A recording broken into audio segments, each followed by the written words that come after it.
Welcome to the Powered by Age-Friendly City Zoomcast reality style podcast. We are movers and shakers, shaking up the old notion of silent, helpless, invisible seniors.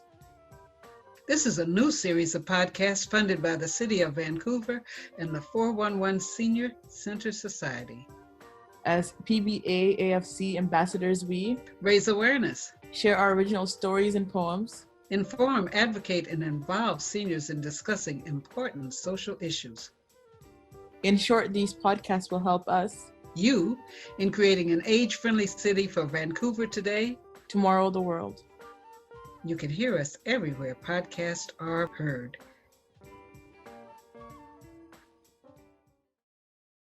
Okay, good morning. It is another wonderful day to be in the Powered by Age podcast. This is a production sponsored by the City of Vancouver and the 411 Center. We have been having episodes of our adventure in shifting from doing creative arts and doing podcasting in a fixed location to having each person share from their home. And so each week, I introduce myself. I'm Charlotte Farrell, the coordinator for the program, and we'll have each person that's on the line introduce themselves briefly, and we'll get into what our program's going to be about today. So, Gail, you're at my top left. Good afternoon, everybody. I'm Gail Harwood, and I'm a writer, and I have a little tutoring business, and I'm back to doing some farming the way I grew up, and teaching my 26-year-old godson how to collect eggs from chickens. Wow. Well, we'll look forward to having pictures and to talk about that. You bet. Judith? Hi, I'm Judith Rainey, and I'm just a member of Powered by Age podcast group and 411 Senior Society. Right, and she's one of our wonderful peer leaders. Leslie? Yes, Leslie Hebert from New Westminster. I'm a member of Century House, and I'm also a member of the Royal City Literary Arts Society. I teach ESL online via Skype. I've been doing that since actually before I retired, and also working on a travel book. Wow. Adele? Hi, everybody. My name is Adele Arup. I'm a model and filmmaker, and I'm helping seniors to be more empowered through podcasting. Nice to meet everyone. Okay, and again, as you can see, she's on the move. Okay, so today all of us are sitting, and as you know, if you've had these pains in your rear or pains in your back, that sitting is not the greatest thing for us. So by virtue of a video that Judith sent us, we're going to be looking at some exercises that you can do, seated exercises in relief of our ailing backs and buttocks. You want me to speak up? Mm-hmm. Oh, no, he's going to, I think. Luke's got it. Okay, great. Thanks, Em. He's going to bring it. Thanks, Luke. One sec here.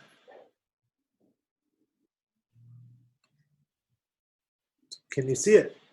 Yes, movement marvels. Okay, here we go.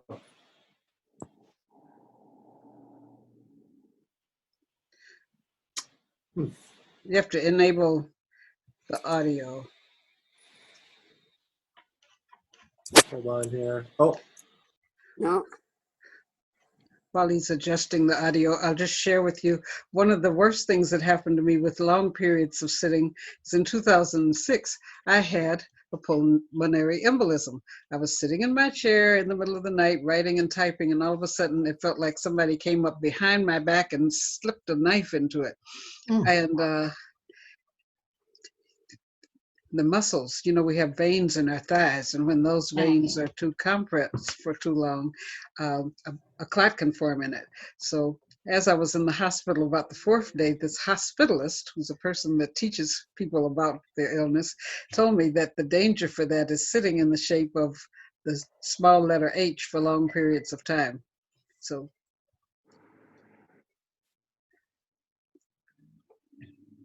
I think we're about ready to hear. You have these marvels. Hi, Mary Beth here with your weekly movement marvel. This is another lesson that you can do sitting in a chair, whether that you're at your office or at the airport or in a waiting room. You can do it at home. It's best if you have a flat seat chair, but do it anywhere and enjoy your flexible spine. Let's have a look. As you take a moment to be seated in your chair, feel your two buttocks and your sitting bones on the flat seat. Choose one knee and you're going to just kind of slide that knee forward a little bit and then return it. And notice what happens to the other knee while you do that. Your pelvis turns, your hands can just rest comfortably in your lap in a way that doesn't restrict you. You can experiment with turning your head in the same direction as your pelvis. You can keep your head stationary and turn under it. Or if you're feeling really fancy, you can look the opposite direction from the way your pelvis is turning and your knees are pointing.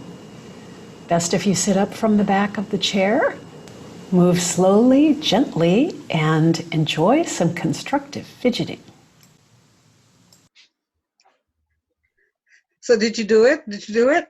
Yeah. Did you do it, Leslie? How did that make your spine feel? Well, I'm always pretty aware of my sitting bones anyway, but I find it's my knees. So if I sit for a long time and then I get up, I find my joints lock. So this actually is a good way to, I think, keep your hips from locking up and your lower back, which is great, actually. I think if you make a note of the website, you can find other lessons that might relate to knees and more hip joint exercises and back exercises. This one I could feel on my hips, definitely. Yeah.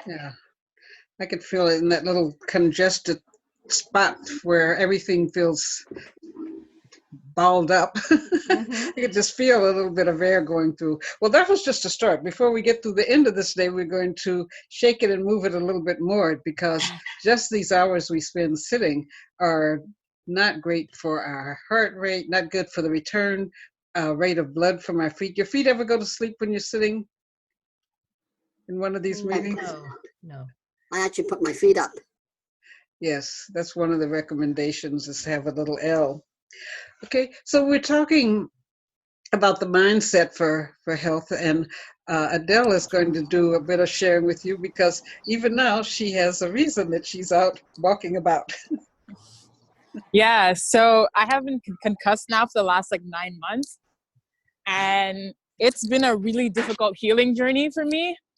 And there's been a lot of ups and downs, and I've noticed that in anybody's journey with dealing with pain, whether it be chronic pain or just a pain that just came from an injury, it makes a big difference in the way that you're responding to it, right? Because life is all about perspective, so when it comes to mindset and pain, it's about the patience that comes with the day-to-day, and also being mindful that your body is dealing with a lot, and trying to be patient with that and not letting that overwhelm you or take over your life.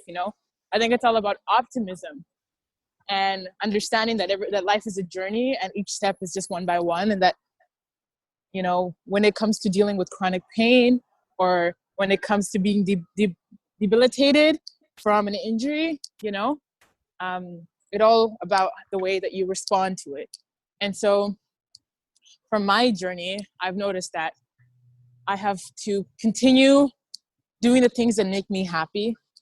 Even though I might not be able to do it at the full capacity I used to do it at, as long as I'm still active and still trying, it aids a lot in the journey. And also not giving up the things that you enjoy is number one. And so during my journey, I continue to teach meditation every Wednesday. And at the beginning of this, I couldn't even really open my eyes because I had such bad photophobia that I was pretty much allergic to the light, and I was going to the emergency room. But even then, I would still go and teach my class once a week. I'd get up at 6 o'clock in the morning, go and teach my class, come back home and sleep for the rest of the day. And I just kind of gradually added more to my day as the months went on. When I was freshly injured, I was doing film festivals, premieres, and all these things with light sensitivity, and I had to wear double glasses in order to make it through.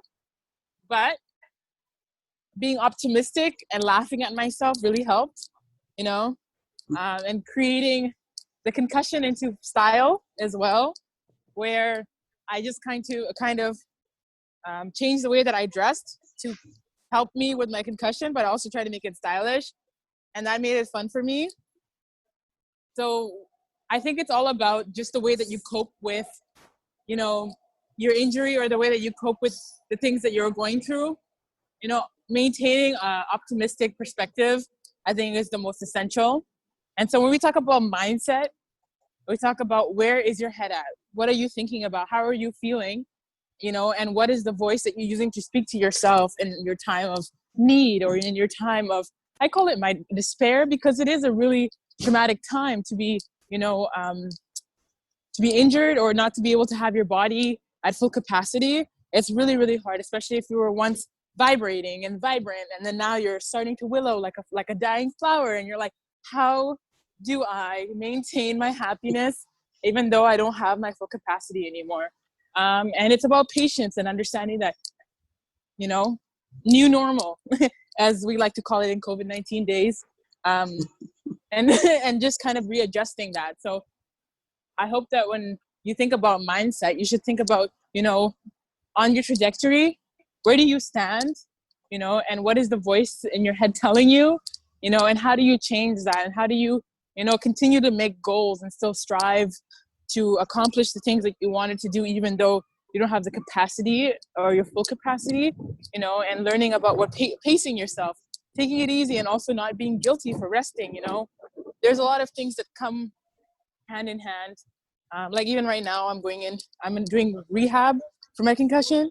So 4 days a week, I'm seeing different specialists to help me with navigating this injury. And some days are really, really difficult, where I'm so angry and so frustrated, you know, but I have to remember that from the inside, it looks like there's no progress happening.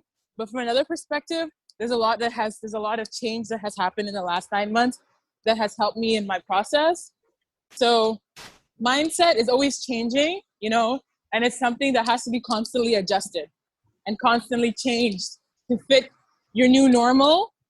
And as the months and days and weeks go on, your mindset might shift. But it's all about maintaining that, and also understanding that it's okay to ask for help, and it's okay to vocalize when you are like not 100% there, and not being ashamed of whatever that is debilitating you or keeping you from your maximum, you know? And so, yeah, that's kind of like my take on mindset. It's all about where you decide to place yourself on your spectrum, and how you choose to navigate your day-to-day, and also the pace and the patience that you have with yourself, and your understanding of yourself, you know, and also making you a priority in your life. And that's what the mindset's all about, you know. I need to be the priority. My healing is the priority, and the rest of the world can wait for me, you know, and not to rush yourself to say that, okay, ready, set, go, I should be done now. I need to be healed, you know. It doesn't work like that. So that's my kind of take on mindset, you know. It's just place yourself as a caretaker for you, you know. Put yourself in the position that, okay, I'm my own nurse. What would I say to myself? You know, how would I be there and aid it? And how would I feel loved? And how would I feel like that I'm being patient with myself? You know, and how do I give myself the love that I need? And also, how do I ask others to support me in my time? You know, and it can be really hard, especially with like a person like me, when you're a strong-willed individual and you want to do everything for yourself. It can be really hard to, you know, shift that and be okay to let others, to allow yourself to receive, and allow yourself to be supported by not only your medical team, but also your friends and family, you know. And you realize how patient people can really be with you. But if you don't vocalize what you're going through, no one will ever know. and then you silently suffer, and you continue, you try to pretend everything's okay when it's not, you know? So I think it's really important to maintain a healthy perspective, and when, you know, switch your mindset from you know, lack to abundance, and to realize that, you know, time is such a concept, and that you're not going to heal like the snap of a finger. And some days are going to be good, some days are going to be bad, but the most important thing is to be patient with yourself. But yes, that's my spiel. Anyone have any? I'm glad that you're able to give your spiel while moving along. I know you have a doctor you're going to be seeing in about 5 minutes. Does anyone have any questions or comments for Adele? Well, Adele, holy macaroni. You just reiterated and spoke from a younger person's point of view, absolutely what I've been going through since 2017. I think some of you know, but I'm a cancer patient, and I thought I was done with it, but I ain't done. And so I have daily chats with my little tumor babies, and they have a choice. The choice is you behave yourself or you leave. And yeah, and again, it's being open, Yeah. being positive, and you know, understanding. Well, I'm very blessed because I have a lot of love coming at me. It's really amazing, and and the truth is, it's okay to ask for help. Absolutely, and people are going to be there, and that's the faith and trust that you have, and it's happened, and it's all good. So that's all I'm going to say about that. Now, there's all kinds of, again, like you, Adele, dealing with my medical people, and then I'm do some alternative stuff, and it's a whole healing process. It's very cool. And now you're in the mall, so yeah, I love. Hey, colored mask. I should put some color on my mask. She's got her power mask on. She's entering where other people are, so she's masked up. Hey, okay. so It's a masquerade. A masquerade. Yeah, I Okay, think well, the other thing you said, Adele, about being, you know, gentle with yourself, kind to yourself, forgiving yourself, letting yourself rest when you need to. And I know that's one thing I'm really bad at. I tend to put a lot of expectations on myself. Oh, I can't stop now. I've got to keep going. I'm working to a deadline. So yeah, learning to just let that go is really important, I think. Yeah, I agree with you as well. Like, I have a really hard time being patient. Like yesterday, I fell asleep at 11 a.m. and I didn't really wake, and I was tossing and turning, but I didn't really wake up till 9 a.m. this morning. Mm-hmm. And it was like and I was like, whoa, I didn't even realize how much rest I needed, you know? And so I realized that some days I need a whole day or two to get to just to recuperate after a few days, you know? But it can be really hard to do that, you know, to be like, oh, I need a whole day off. But in reality, you really do. If my body still is tired, and I think I still probably need another day to get over my that's exhaustion. all part of the healing, right? Exactly.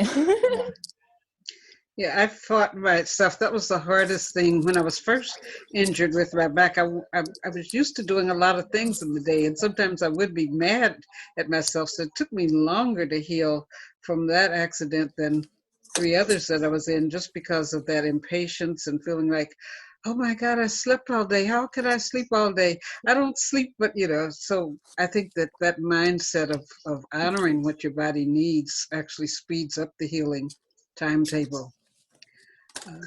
Well, Adele, thank you for joining us before your appointment, and we will continue to rally with and envision you being back at perfect health. Thank you, guys. It's really nice to talk to you all, and I'll see you next week. All righty. Bye. Bye-bye. Now, Judith has been sharing information about the 811 Center. A lot of people say 811. They've said 811 to me, and I didn't really get it. So Luke is going to share a screen that tells us about the 811, and then Judith is going to share her personal experience with using it.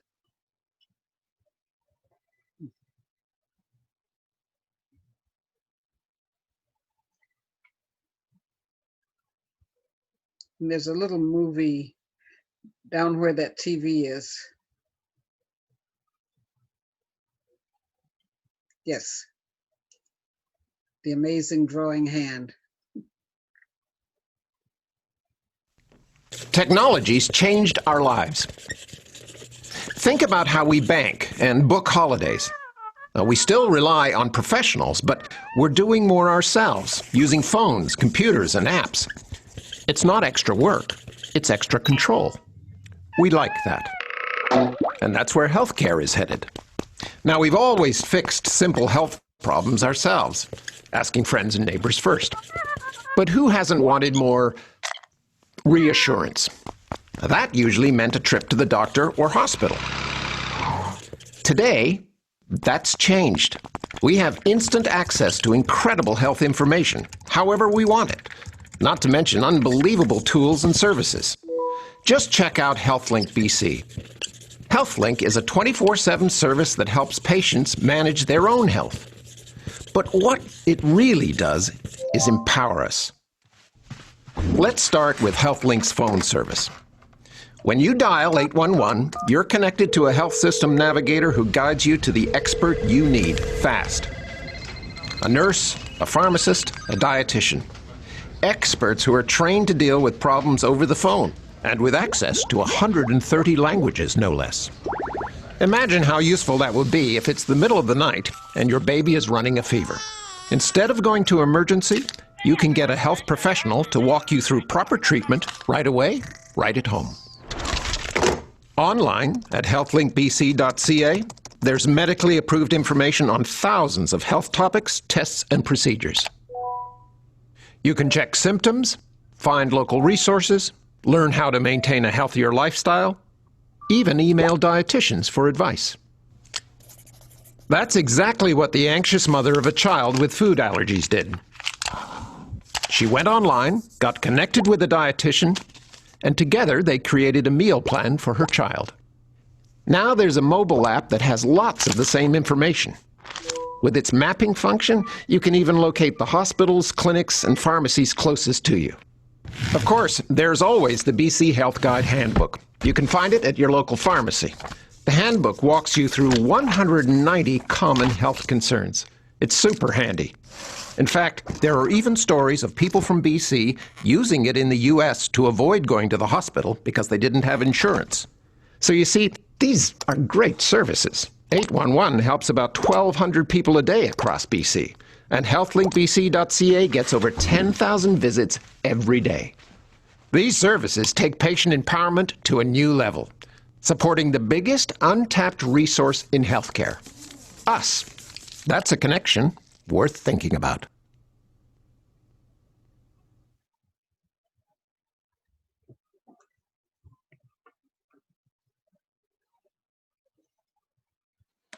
You're muted, Charlotte. I was trying to keep out my background noise. Yes, I'm so happy that Judith shared it with me because a lot of people have said call 811, but I thought it was like a paid service or something where I'd have to wait on the line, so it's great.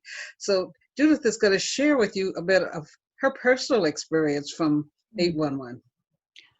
Yes, well, I've called 811 on a number of occasions, and one of the things I think it's necessary to mention is that you have to give your medical services plan number when you phone in, and then they connect you to the service that you require. So I've spoken with the nurses, I've spoken with dietitians, and I've spoken with also exercise or physical activity specialists.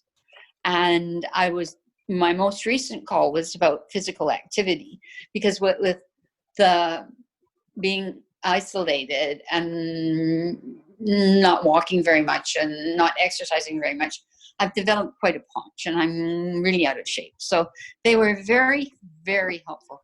They went through what my might be contraindications for any particular exercise. So if it would aggravate my condition, they wouldn't recommend it. But they worked around my specific personal needs and designed a response that is appropriate to my own situation. So I followed through on that, when I was given a YouTube link for 10-minute exercises for seniors who've been socially isolated. And I've been doing them for about almost 2 weeks now, and I feel really good. They aren't outrageously taxing, and they're just enough to get my heart rate up. And so I found that beneficial. But they also have access to DVDs, exercises of DVDs, right? DVDs of exercises, I should say. And so I've also started walking again, which is very helpful. And noticed that in the meantime, because I've developed quite a lot of abdominal fat and it's quite lax, that my lower back goes out quite a bit. So I called I think it was yesterday, and they emailed me a list of exercises, and also they went over how I should take it really easy and do it slow, and were very helpful about what to do to increase gradually and with no pain. So I really appreciated that as well. So I started doing that, and that exercise, I can't remember how much time that takes me to do, but they recommend every 3 days they're called core exercises. So, and they say to be really cautious about getting up from lying down or sitting, that you have to brace your abdominal core muscles, and so you don't injure your back. So that I found incredibly helpful, and I'm looking forward to more. So I hope you find that helpful. It was very helpful to me because I had no idea. Can you be using more than one service at a time? Like, could you be using the service of a dietitian and the physical therapist at the same time? Well, not necessarily in the same call, but you can access a nurse. You can access any one of those specialists at any time. I don't think it means at the same time on the same phone call, but it's definitely available. That's great, because in some systems, you have to finish with this one, the old gatekeeper system where you had to go to one person, then they would say, well, let me see what the result is from A before you get B. So I really like that idea that you could be, accessing different specialists with the different things that you are healing. Yeah, it's something I've never thought about with health concerns is phoning 811. It's never occurred to me, actually. So good to raise awareness of that, Judith. It's, really good to a lot of people haven't been aware of it, and it's really a service that's and I think it's expanded because I don't think it was available 24/7 before. It was only available 9 to 5 Mondays to Fridays, but I think it's been expanded. Yeah, and it's good right now with, anybody that has concerns going out, going into crowded places, going into a doctor's office. And as she said, for us that have been in the house more and sitting more with a refrigerator full of food, I've put on weight too. And I think some of my back pain is because it's got to, support this extra weight. So I'm going to really call in and get help with planning better snacks and diet for myself.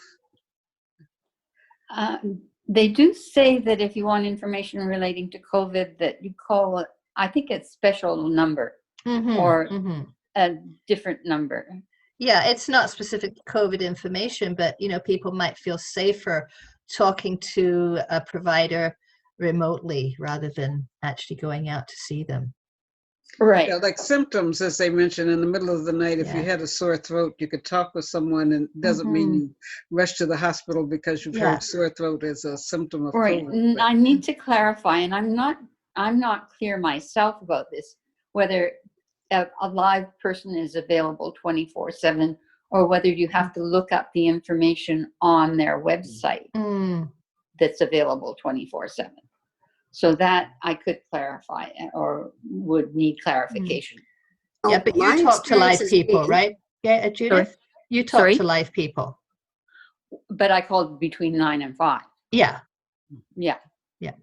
I'd like to share with you a situation I had, and it was about 2018, early 2018. I was having a fever. I just had my chemo, and and I had this terrible fever, and so I was able to call 811, and this is 9 o'clock on a Sunday night. Oh, This really? is almost 2.5 years ago. And so we went, I tracked my fever, and the nurse on the line said, okay, now you get yourself to emergencies. So I did. And, Right. Oh, that's great. Number one. Number two, I've had amazing services on 811, and that you can make an appointment with, now I never heard of this before, but believe it or not, oncological dietitian. Fabulous stuff. Oh, really? Yeah. Oh, yeah. That's great. Just an amazing service. And one thing that I note, and I've called the nurses line for years, and they have very practical, good old fashioned home remedies. Oh, okay. Instead of going to emergency, there's a lot of good home remedies that they suggest, and they know what they're talking about.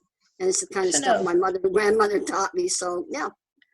Well, that's really great. It's really good to know. Thanks, Gail, because I first heard about 811 back in, I think it was 2015 or 2016. So there have been changes made that are advancements. That's good. Thank you. I'm going to check right now on my cell phone whether 811 is a 24-hour service. Okay, I'm going to do Yeah, that that right would now be while good. we're chit-chatting. Okay. A thing I like that's different from some of the commercials, I literally thought I had to get the directory and look up someone. And so I'm new to BC. I used the Ontario system before, and when I was going to school in the States, I used the American system. And so I really thought you had to get this big directory and look for doctors. And so I'd been putting it off every day because I hate using those directories. And that, when Judith told me about the 811, I thought, wow, I could have for 2 months been getting help with some of these things, particularly the tinges and the hinges. The pools are closed, and I was doing water therapy, which is really great for a lot of things. And I was saying, will they tell us whether it's safe to go in the water or not, or when they will return with the warm water exercises? And parks are sorting this all out because it's a lot of things as people are pivoting from how they were doing services. There are some gyms or there are some pools open at some parks, but you have to make an appointment. And then only so many people can be in the water at a time. So as Adele was saying, being not just patient with yourself, but we have to be patient with the things that are being adjusted so that we can still enjoy them at least a little bit, even though, we can't just any day get up and say, oh, I want to go to the 9 o'clock class and be able to go and get in the pool at 9 o'clock.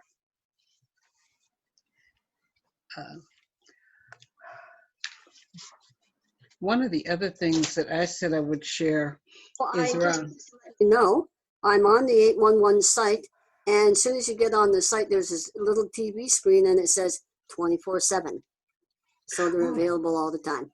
Oh, great! that was the video you watched. So that's good. That's the name of the video. Well, we're always doing these weeks have been asking other people to share or give their testimonials. So I thought, in connection with pain, I would give you a bit of mine. And this is a book. I've written 2 books, but this one, From Pillows to Pillars, is a journey from tear-soaked pillows to pillars of strength. And when I was first hurt, I was working in public health. I was a health promotion consultant to the city, and I'd been at one place doing a workshop for stress for teens, and I was on my way back to the department. I had you remember the old-fashioned ways you did slide tapes where you actually had the circular round container and your slides were Mm-hmm. in there? And so I was thinking, if I leave my car parked, they might freeze and crack. So I was going to go home, leave them there. So I was entering the freeway, and there was a car, a Jaguar, in the intersection. I slowed for it, but the woman behind me didn't. And turned out she was a nursing student rushing on her way to a class. But that accident knocked me to the side of the freeway. I had a brain hematoma and a spinal bruise. And I made my living by reading and writing. Some days for health department, we get this whole big box of stuff that we had to turn either into health things from the mayor's office, nutrition summaries for different committees, whatever issues people were working on. And the words would run around the page. And I didn't realize there are two approaches, or many approaches to concussion. But initially, I was working with a neurology ward, a neurology department of a hospital, and I was going there, and I would be really tearful, and I hate crying, and so the more I would cry, the angrier I would get. And the person told me, things would seem ridiculous. I'd be sitting in meetings, and people would be talking about, uh, bureaus can go on, and I would start laughing. And so he said, it's because your brain is like a bowl of jello, and when it gets hit, you see the other side. So you see the other side of where you made yourself be nice while people are talking ridiculousness or whatever. And but it said it was a part of the healing. But the other thing was giving yourself permission to be angry, because a lot of us have been brought up from childhood that you're supposed to be nice, you're supposed to be quiet. When you're hurt, don't cry. I was a girl, the only one of 3 girls on the street that had about 30 boys. And so my cousin that's 2 years older than me would be the one responsible for, taking me off. And so we would go to play baseball or basketball. He said, if the ball hits you, don't cry. I mean, all these things were boys' rules about, not showing emotion. So it was really hard to deal with this emotion of anger. So I started working with a group that were doing poetry therapy. And in this book that I showed you, my first sets of poems, I had about 35 poems that were anger over getting hurt, anger over social justice, anger over the cold, freezing weather. But the good point in transition, because some people within poetry, they will just stay at the ranting point. Rant, and they just are known as an angry poet. But the transitions in working through, I worked through with a group of people that were in the creative arts, using the creative arts for healing purposes. So the next shift was from despair to rays of hope. And then from the blues over failed relationships, whether it's failed relationships with work or failed relationships with work, working through that to a point of love. And I can tell you a lot of days it's 35 anger to love, 25 rage to peace. But the book did develop along.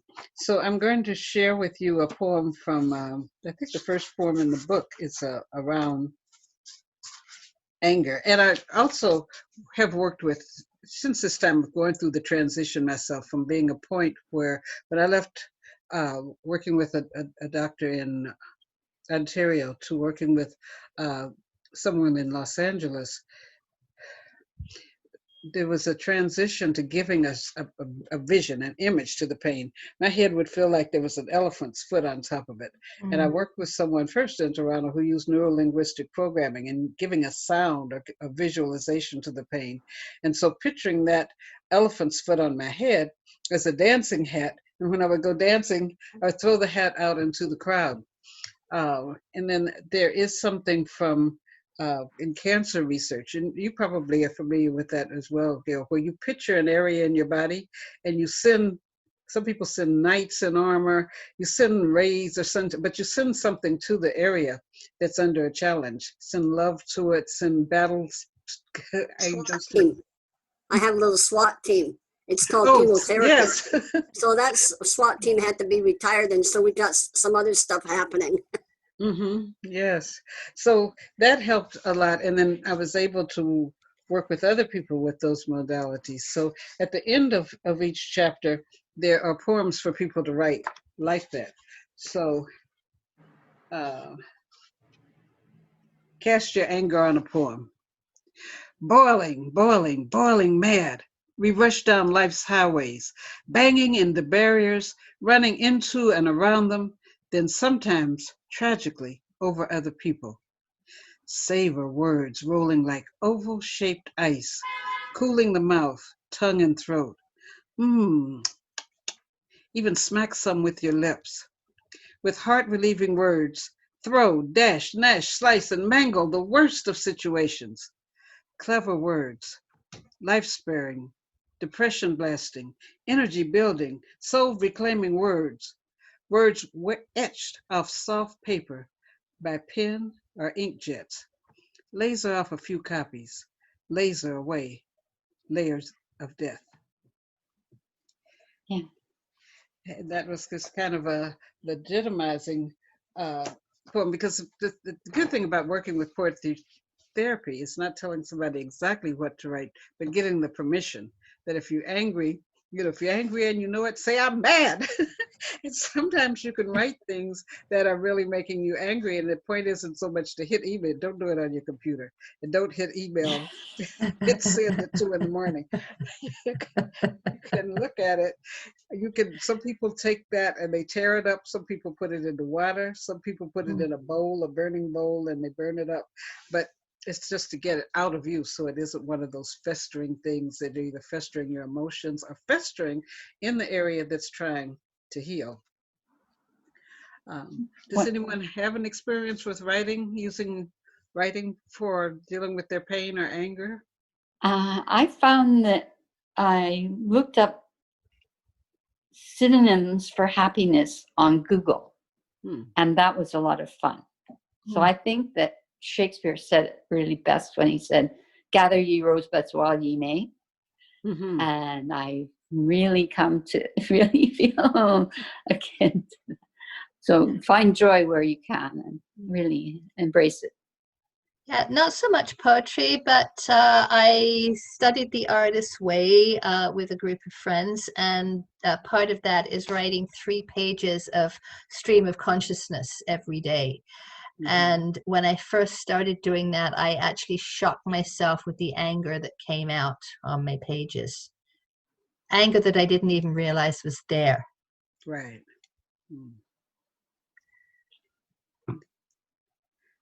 Yeah, I had a poem that I did, and surprisingly, a grandmother invited me to do this poem at the maximum security boys prison. And I thought, well, they might get mad if I do that for them because it was addressing different things that take your sons, the street life, then people that are involved in streets, the police, fathers who are not supportive, and then condemning those things. And the guys really liked it. And I asked them, it was Red Ribbon Week. It was a week where you could go into correctional facilities and you could give people prompts. So, but the prompts they wanted you to give were prompts around not smoking, not drinking, the fitness campaign. So I gave them the prompts. There were 30 boys in this workshop. And maximum security means that you've either done a violent crime, perhaps murdered someone, or a heinous crime. And 30 guys wrote a poem, and almost all of them wrote a poem to their mother. They wrote a poem about wishing they had listened to their mother, about regretting the mother had to visit them in a place like that, expressing hope for the ways that they would be more supportive. None of the things that I wrote as prompts, but just that feeling of freedom to write and to go to the center, was one of the biggest, like manifestations that I saw on the power of poetic healing. Yeah.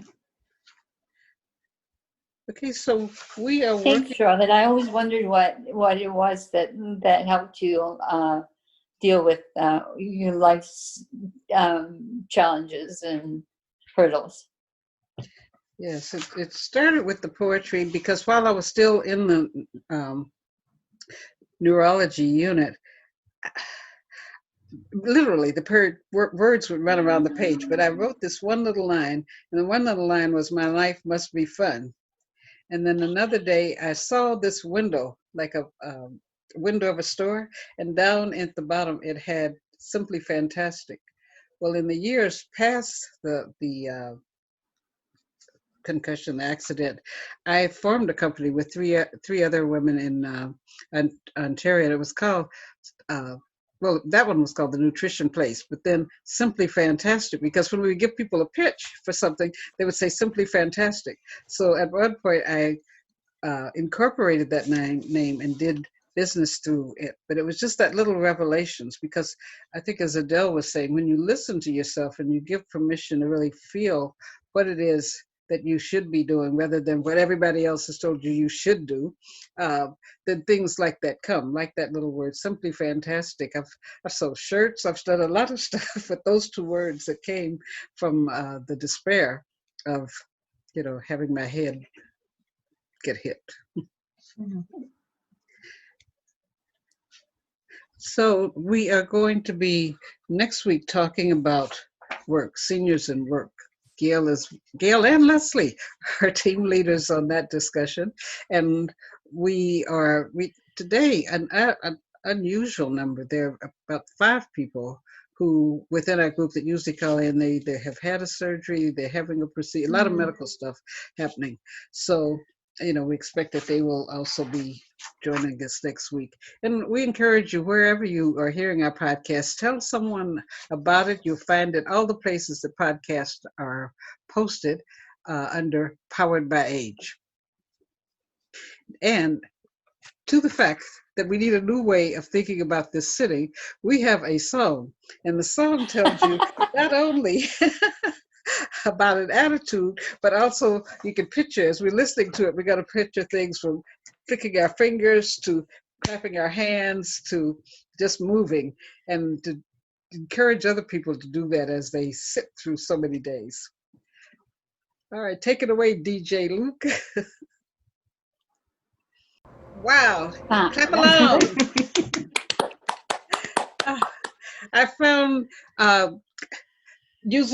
I don't have a pedometer, but there's a step counter in this. So every time I dance to a song, I get about 325 steps, which, I can't get just walking up and down from the kitchen. So Judith, this is my helper for getting rid of the sitting pouch I've developed. Right. But yes, do play some music, because music is one of those things that helps the vibration, lifts your vibration. And the higher your vibration, the higher your resistance, and the higher your spirit, the mindset of keeping you in love with yourself, in love with your progress, and positive about the outcome. And you have a look that people will come to you and say, what is it that gives you that joy? So thank you so much. I'm happy that you were here today, and look forward to you being here again next week. Tell somebody we're doing something exciting. We're going to be looking into work. We're looking into people, the notion that people over 65 don't need to work, but what are some of the things there to help people? And we'll be meeting an owner, a publisher, hearing politicians. So it's going to be great. So see you next week. Don't be late. Yeah. Thanks, Charlotte. Thank you.